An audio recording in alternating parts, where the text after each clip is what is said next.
بسم اللہ الرحمن الرحیم۔ السلام علیکم، میں ہوں آپ کا میزبان اشرف میمن ایکس ٹو لائف سے۔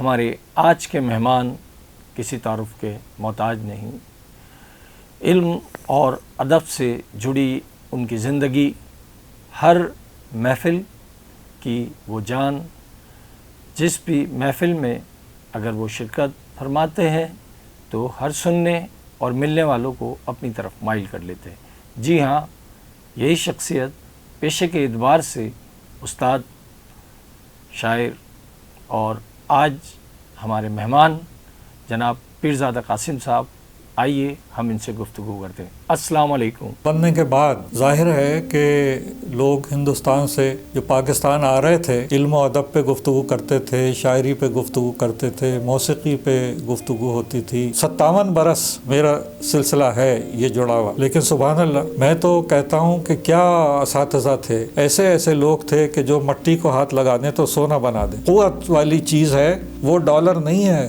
لوگ یہ سمجھتے ہیں کہ مال بنا لو، ڈالر کچھ نہیں ہے بھائی، نالج ہے۔ بات چھڑی ہے وہ ہے اردو زبان اور ادب کی۔ السلام علیکم۔ وعلیکم السلام ورحمۃ اللہ۔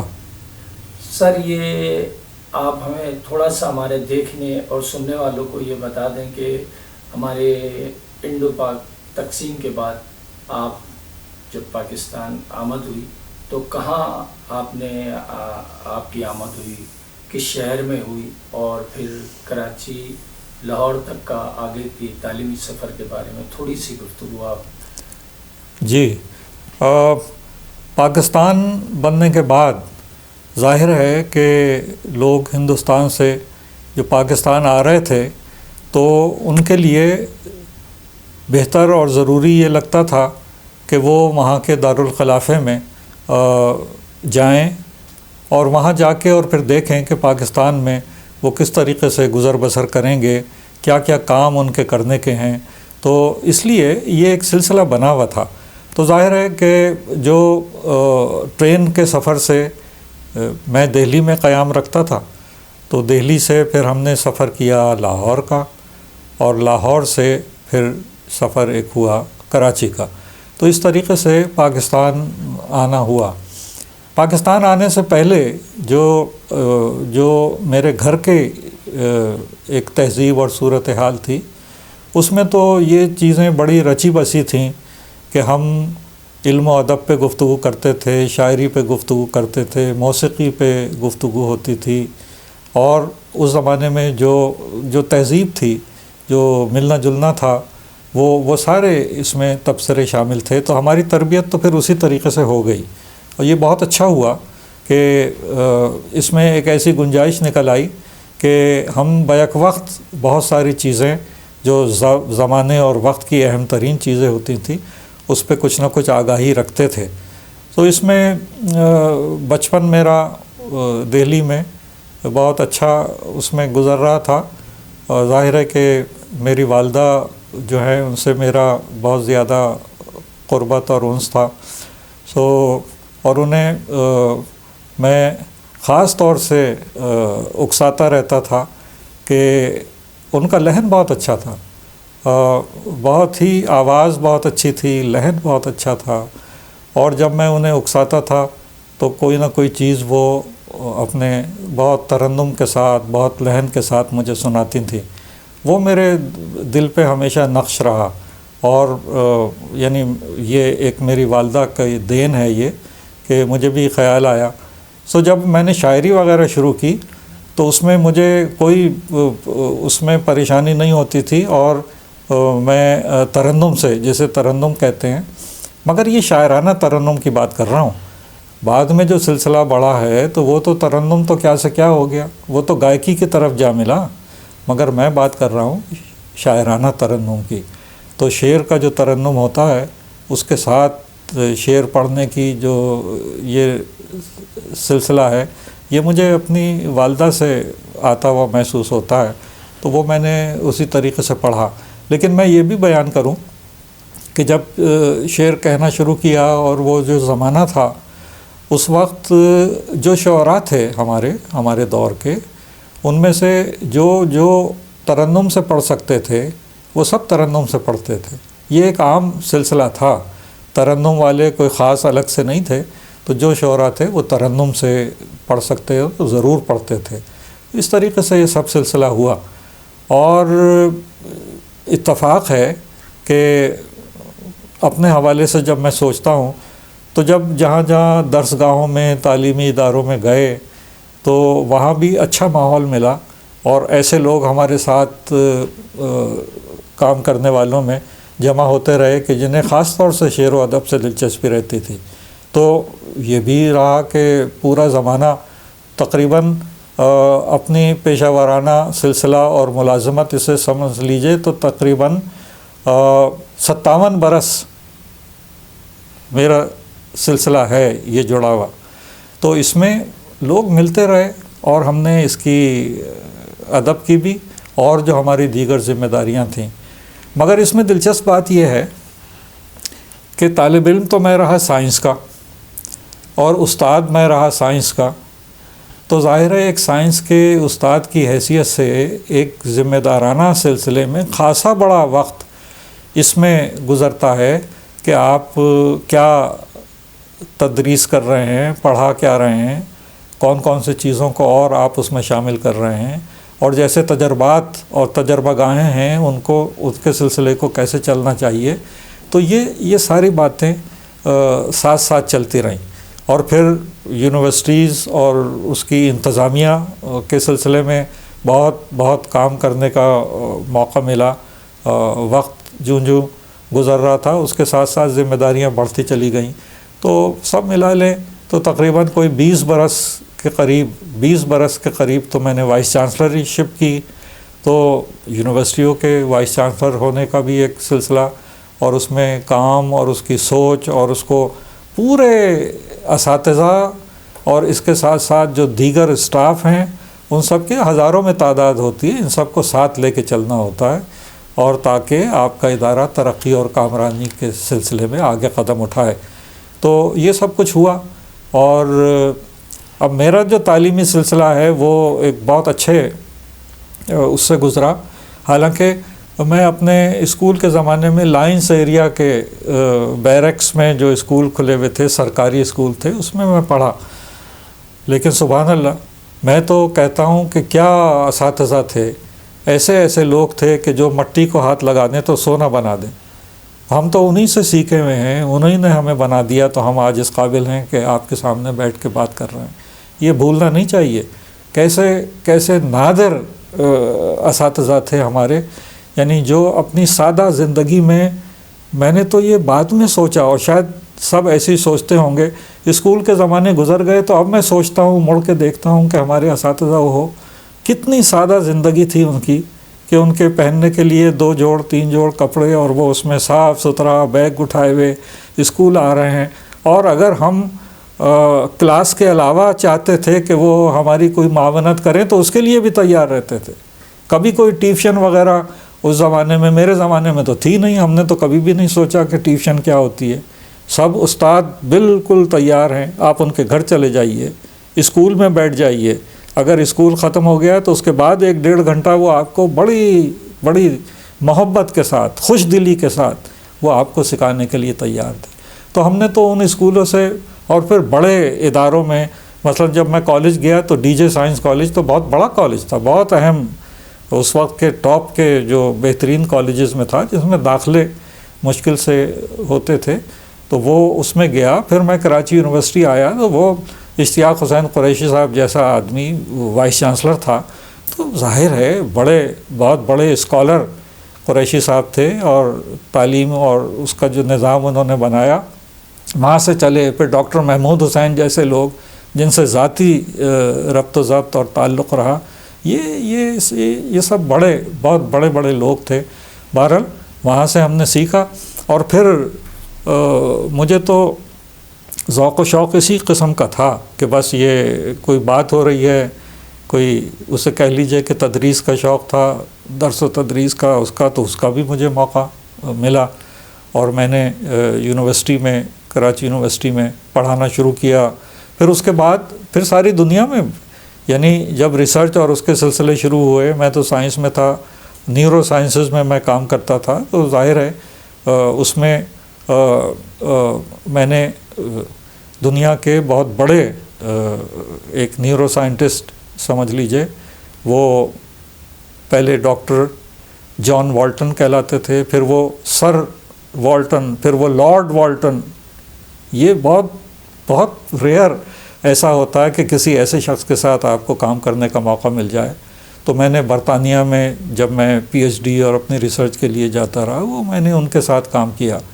یہ سب چیزیں زندگی کے اس میں شامل ہوتی رہیں. بہت اچھا وقت اللہ کے فضل سے. آئے پاکستان، آپ کی آمد ہوئی ہے، تو آپ سب سے پہلے جو تعلیم کے کراچی سے آپ پڑھنے کہاں جاتے تھے اور آپ نے آ کے رہائش کہاں اختیار کی تھی؟ دیکھیے بات یہ ہے کہ کراچی وہ ایک مرکز تھا. لوگ ظاہر ہے کہ کراچی آتے تھے اور پھر اگر کہیں اور سیٹل ہونا ہے تو وہاں چلے جائیں. تو ہم بھی لاہور پہنچے اور لاہور پہنچنے کے بعد کراچی آ گئے اور کراچی میں یہاں رہے. پھر کراچی میں یہاں اب ظاہر ہے کہ کراچی میں عرض کرتا ہوں کہ کراچی میں دیکھیے بات یہ ہے کہ جو لاہور سے کراچی آ کے جو میرا قیام ہوا وہ تو ہوا چاکی واڑے میں. کیا اچھا وقت تھا بھائی. چاکی واڑے میں رہتا تھا. میں تو چھوٹا تھا ظاہر ہے، اور بھی سب لوگ ہم سب وہاں رہتے تھے. اور مقامی لوگوں میں زیادہ تعداد تو کچھی اور پھر مکرانی تھے اور بلوچی تھے، اور اتنے عمدہ اور اچھے لوگ تھے کہ میں تو یعنی یاد کرتا ہوں آج تک اس کی پوری ایک محبت کا ایک سلسلہ تھا.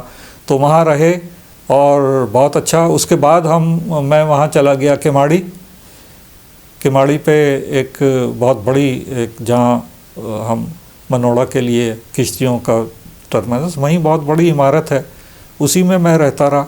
تو اب ظاہر ہے کہ ایک تگ و دو اور ایک سلسلہ تو تھا. مثال کے طور پہ پڑھنے میں جاتا تھا لائنس ایریا. اب میں اگر کماڑی سے چلوں گا تو اس وقت ٹرام بھی چلتی تھی، ٹرام سے چلے گئے، اور نہیں تو بسیں بدل لیں. بولٹن مارکیٹ ایک بس سے چلے گئے، پھر یا اگر صدر کی بس لیں تو ایمپریس مارکیٹ پہ اترے. ایمپریس مارکیٹ سے اتر کے پیدل جاتے تھے اسکول، اور ہمیں تو بہت اچھا لگتا تھا. سر اسکول کے اندر آپ کے اس زمانے میں کوئی ایسے مشہور شخصیت کی اولاد یا مشہور شخصیت جو پڑھتی ہوں گی ان کے بارے میں؟ جی وہ تو میں مجھ تک جو پہنچا ہے میرے وقت میں تو نہیں، لیکن یہ کہ مجھ سے پہلے، کیونکہ لائنس ایریا کے یہی سرکاری اسکول جو ہیں نا یہی تھے. شہر میں تو اور اسکولوں کی ایسی تعداد نہیں تھی بڑی، تو سب کے بچے وہیں پڑھتے تھے. اور اس میں یعنی سردار عبدالرب نشتر اتنا بڑا نام ہے، تو سردار عبدالرب نشتر کے بچے وہیں سے پڑھے، میرے بڑے بھائی وہیں سے پڑھے. حبیب جالب مثال کے طور پہ اتنا بڑا شاعر ہمارے پاکستان کا حبیب جالب جیکب لائن وہیں پڑھتے تھے، وہی لائنس ایریا. اور اس میں ہمارا مشرقی پاکستان وہ بھی اس وقت تھا، تو ان کا بھی سارا سلسلہ وہیں چلتا تھا. تو یعنی اس میں جو بنگلہ دیش کے صدر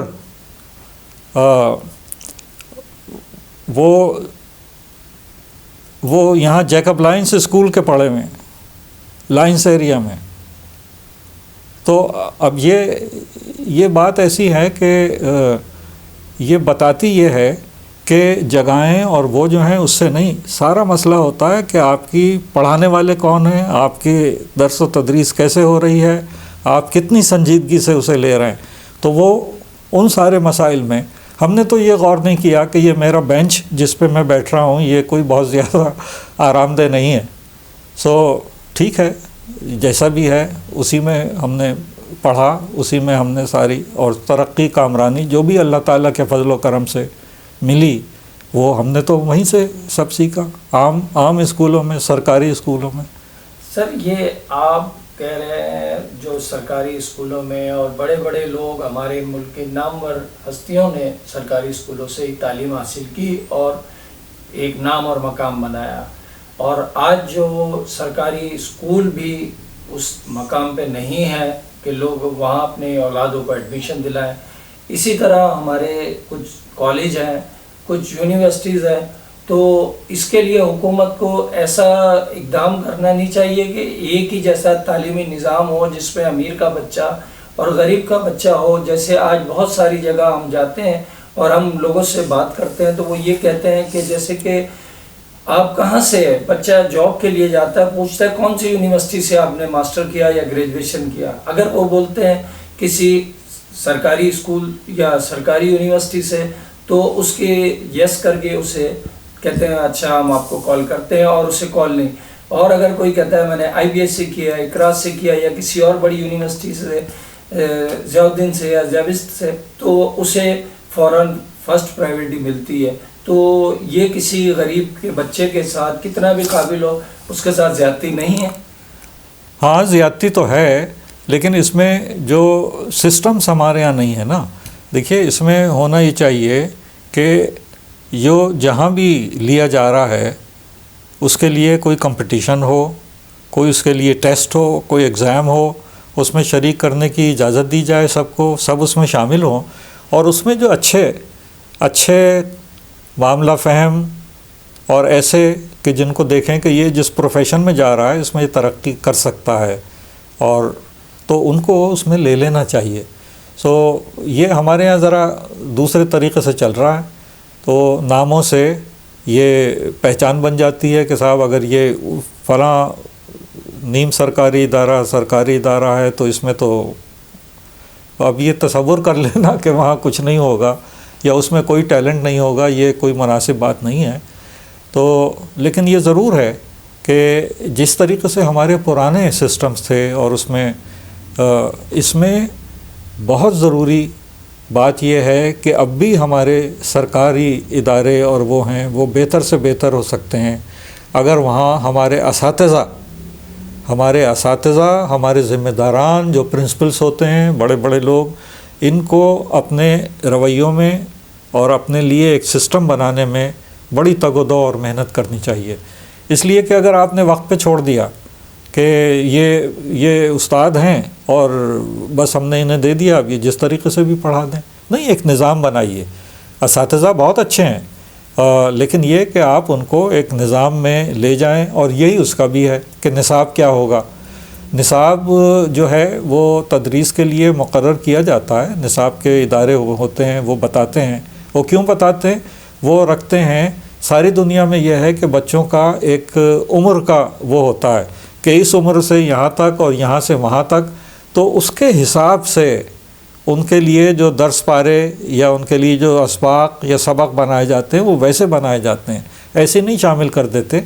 تو اب یہاں اس میں یہ چیزیں سوجھ بوجھ کے ساتھ نہیں ہو رہی. تو اس میں ٹیکسٹ بک بورڈ میں آپ یہ چیزیں دے دیں، وہ چھاپ کے جب کتابیں، اب وہ سیشن شروع ہو جاتے ہیں، کتابیں آپ کی تیار نہیں ہوتی.